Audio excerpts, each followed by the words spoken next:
Good afternoon, YouTube, and welcome back to Fat Cat Collections. And today, I want to share with you guys another smart home tech product. And I tell you, we live in a really exciting time because this smart home tech gear, these Internet of Things that we can integrate into our homes, in some cases our apartments, if you live in an apartment, some things you can't always do in an apartment, but if you own a home and you live in a home that you can put in new outlets and switches and fixtures, we really live in a pretty cool time. I mean, when this stuff first came out, it was so expensive and it just wasn't cost effective.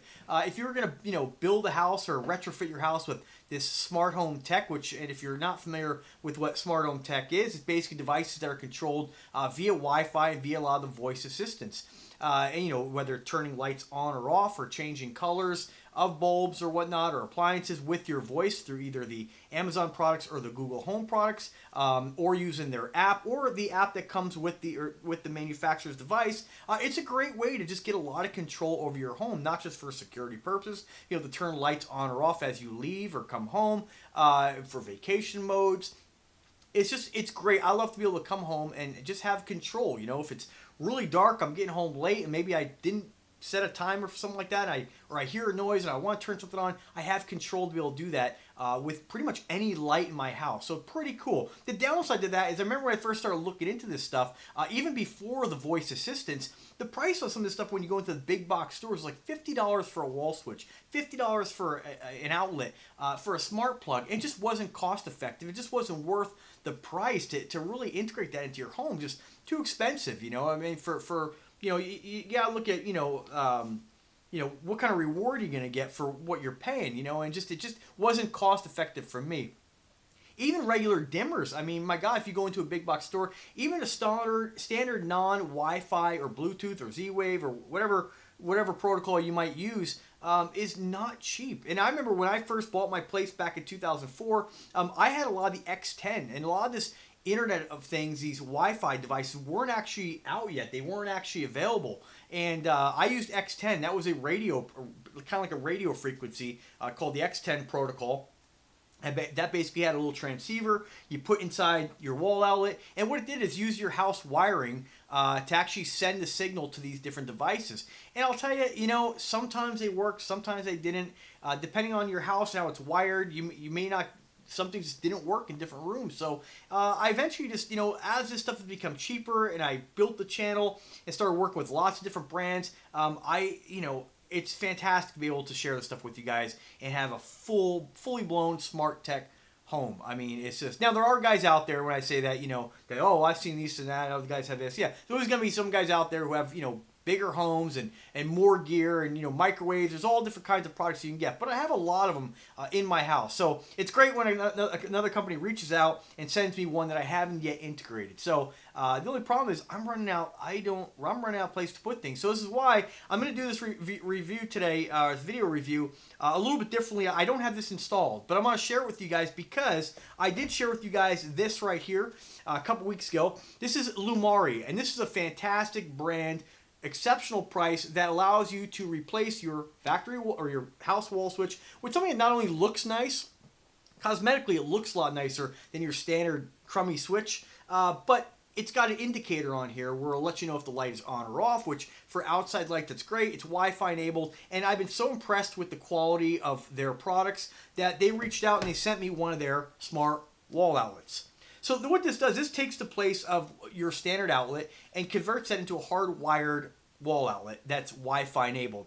Now, I will say, let me just go ahead and show you the presentation. I'm going to give you guys my opinion on this kind of stuff here before we get rolling. That's just my opinion. So let's crack it open, see what it looks like here. And I want to thank Lumary again for their generosity in sending me this stuff. They sent me to date 3 wall switches, one Wi-Fi enabled, or not Wi-Fi enabled, one dimmable wall switch, which I use downstairs. I was so happy, and I'll talk about that in a second.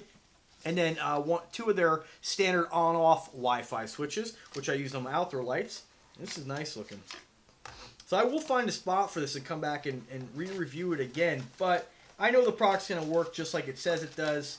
But I didn't know where to put it. And that's the thing. And so I don't want to just add another device to my network, because if you guys have been watching my network videos, you guys know that the more stuff you add, the more troublesome it becomes. So, I have close to 80 devices, and I've been trying to kind of remove some that I don't use just to make the network a little more, less congested. But that's a whole different discussion. So there it is right there. Pretty basic. You get the wall plate cover, which pops right in the front here, which does not have an indicator light. I thought that was kind of an indicator status light right there. It's actually just part of the wall plate there. There is no light on there whatsoever. There is an indicator light on your reset button right here. That's the button you're going to press to start the sync process or put it in Wi-Fi mode. And what you do basically is you're going to wire this in. Now, if you had never wired an electrical outlet, hire an electrician. I myself have done many wiring. I put in boxes and switches and done a lot of electrical work in my life. So again, I'm not a professional electrician, but I'm pretty comfortable. So always be safe, hire a professional. But basically, I install this outlet here. You can use your existing plate cover, which most likely if you're replacing a standard wall outlet in your house, you probably don't have a square plate like this. You probably have the one with the dual kind of like square cutouts, So it's good that they give you this. You don't have to go out and buy one. Maybe your house has a different kind of plate. Maybe you don't have white. You can always go and pick these up. You can find pretty much this will accept any standard rectangular wall plate. So that's what it looks like there. So what you're going to do is when you wire this in, get it all set up, just going to press and hold that button so it goes into these, what I call pairing or sync mode. That's just going to flash. And I think on this one here, it flashes blue. It's going to be a repeating flash. This device is compatible, again, with Smart Life, which I've repeated in every video. I've been trying to get rid of some of my sawn-off switches, which work great. But now that the price of this stuff has come down so much, I'm just trying to really just simplify everything and get everything to work under one app, which is with your Google Assistant or your Amazon Assistant. It's not really a big deal because those devices work great. They play well with others, like I always say.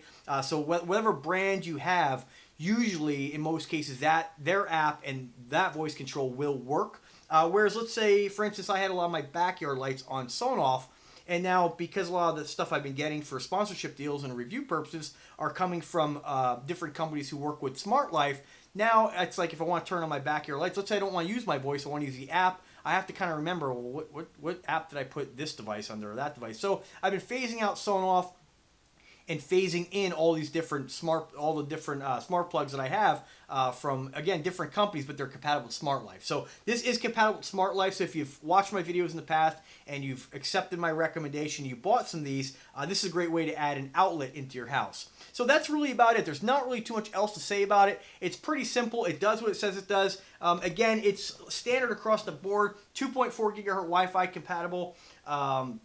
You have mechanical on-off by one key, and I assume that this button right here also will be your button to turn things on or off.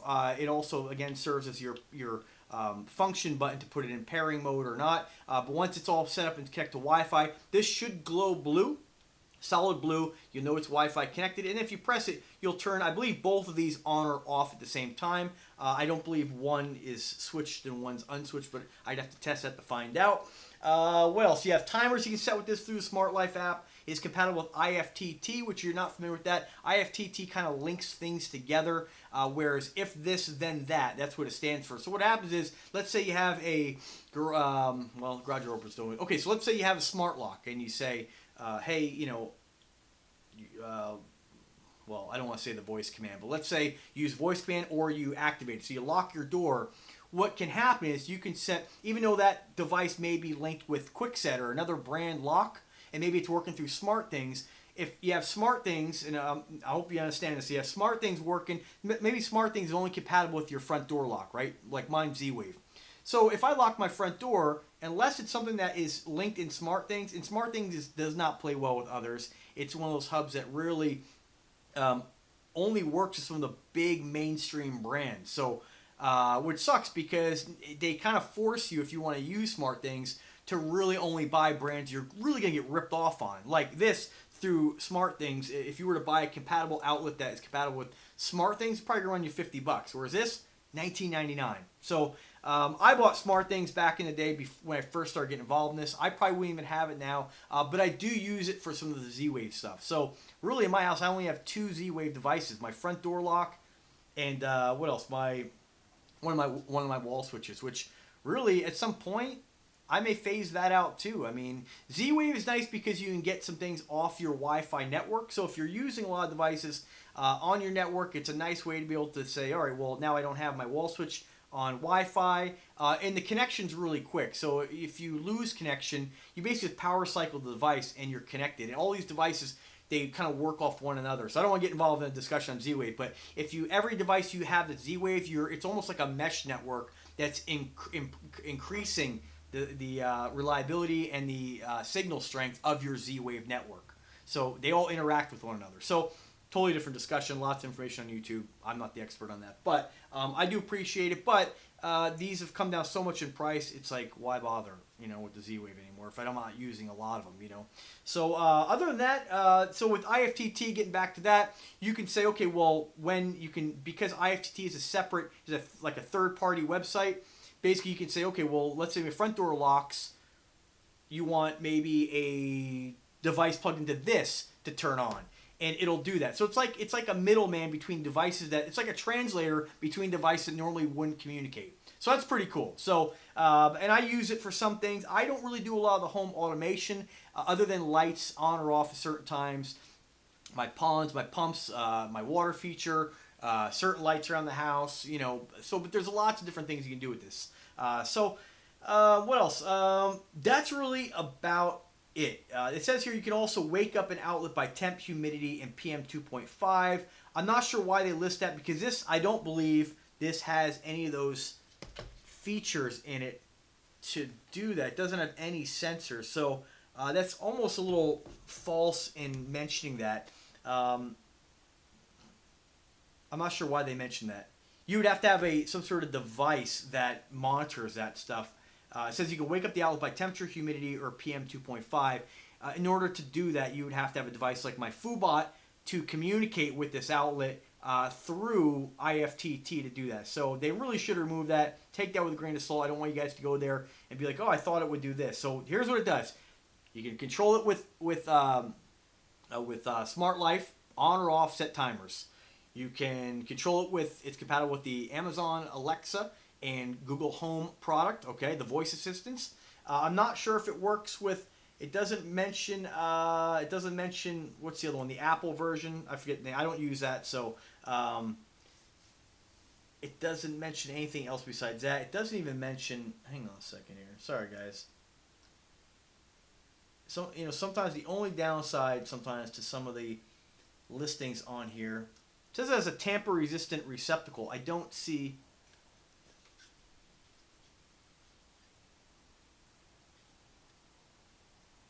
Sorry. I should have read this before I started the video. It says tamper-resistant design will help to protect you and your family. So I guess tamper-resistant has something to do with sticking a screwdriver in there, which don't do that, ever. Don't ever do that. I guess if you had a little kid, maybe they would do that. Maybe there's something in this design that helps to prevent that from happening. Not really sure. Watch your children. Be a good parent. And again, no hub required. Easy installation. So that's about it, guys. Again, control your appliances. If you had a crock pot, for instance, this might be something I'm going to use in the kitchen. So maybe you want to have your crock pot turn on or off at a certain time. I'm not really sure why you'd want to do that, but hey, I'll experiment with it and figure it out. This probably will be something I put in the kitchen, or better yet, there is a spot up near my sinks in my bathroom, my master bathroom, where I plug in a window fan this time of year. I could have that controlled on here because it is a manual switch, turn on or off with the temperature. So if the temperature in the room, for instance, gets maybe to be 80 degrees, that'll automatically kick on. I tend to just leave it on, I'm just giving you guys some ideas of what you can do with this device. So the only thing I have to say, the one negative thing I have to say about it is, one, it's hardwired in, and the thing about it is that I just don't see the point, really, in having this, and I'm not really sure if this is, and I'll have to just hook it up to find out, because they should list it. Some of the other smart plugs that I've seen, smart sockets with 2 outlets, you can control each outlet individually. I'm not sure if you can do that with this. They haven't listed that. I just did a review on my outdoor smart plug where you can control both different outlets. So one, I have my ponds, one, I have my fence lights. Hopefully it's like that with this. Then you basically need 2 switches for the price of 1. But my thing is, why really would you have to go through the hassle of installing this when you can just get one of these, which does the same thing. And the price on these is really, I mean, depending which brand you go, you can get these for like $30 for 4 shipped. And so they do exactly the same thing. It's just you plug it in. And the nice thing about it is if you change your mind, it's pretty easy just to unplug it and move it around the house. So I guess cosmetically, it looks a little nicer to have this flush mounted in the wall. But again, for me, I just don't really see the point. And again, I'm not dissuading you from purchasing it. It looks a lot nicer to have this, you know, built into the wall. And maybe you have an area behind a TV or something you might want to plug something into. Maybe you don't have the room to maybe have a smart plug sticking out. But, I mean, really, for the price, it does the same thing as a smart socket, and you have the ability to move it around your house. So just kind of take it with a grain of salt. Think about that, what's going to be right for you. It might just be easier rather than having to pull out your whole outlet to just buy a wall socket and plug it in. So I want to hear your thoughts on that. Let me know what you think. If you have any questions whatsoever, do not hesitate to ask. I'm always here to help. And guys, if you like the content, please subscribe to the channel. And if you want to make a purchase, use my links. It does always help to support the channel. And I thank you for watching. Have a wonderful day, guys, and take care.